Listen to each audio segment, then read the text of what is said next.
Puji nama Tuhan.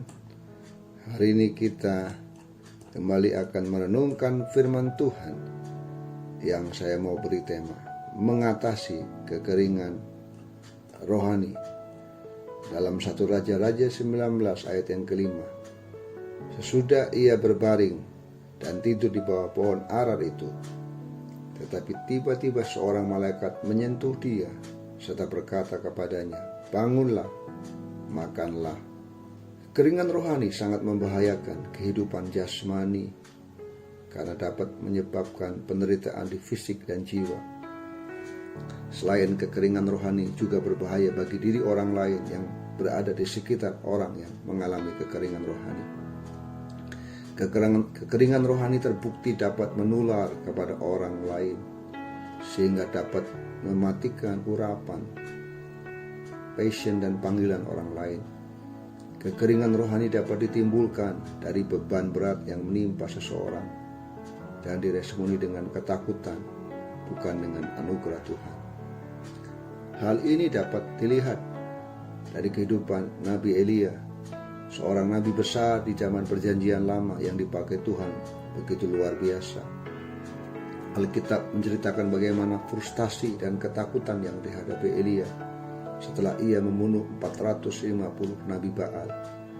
Elia ingin mati. Ia putus asa dan hampir menyerah. Rasa frustasi, depresi, dan tekanan yang berat dalam hidup seseorang akan membuatnya menjadi ingin mati untuk mengakhiri segalanya. Suatu kali ada seorang tentara yang pernah membunuh banyak orang dalam perang. Tetapi setelah perang, ia tidak dapat tidur dengan lampu dimatikan karena wajah orang-orang yang dibunuhnya selalu membayanginya. Mungkin inilah yang dihadapi Elia setelah membunuh 450 nabi Baal. Jiwanya menjadi gelisah, takut.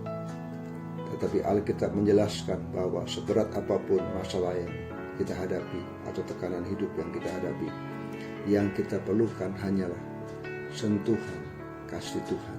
Melakukan sesuatu dengan keterpaksaan, penuh rasa bosan dan tidak bersemangat menjalani hidup adalah salah satu ciri kekeringan rohani yang dapat menyebabkan gangguan di fisik kita. Dalam kekeringan rohani yang harus kita lakukan adalah meminta Tuhan menyentuh kita, menjamah kita agar kita dapat bangun dan menjadi kuat kembali. Mari minta anugerah dan kekuatan dari Tuhan untuk terus mengalir dalam hidup kita. Biarkan jamahan kasih dan sentuhan tangannya kembali dinyatakan dalam hidup kita, sama seperti yang dialami oleh Elia.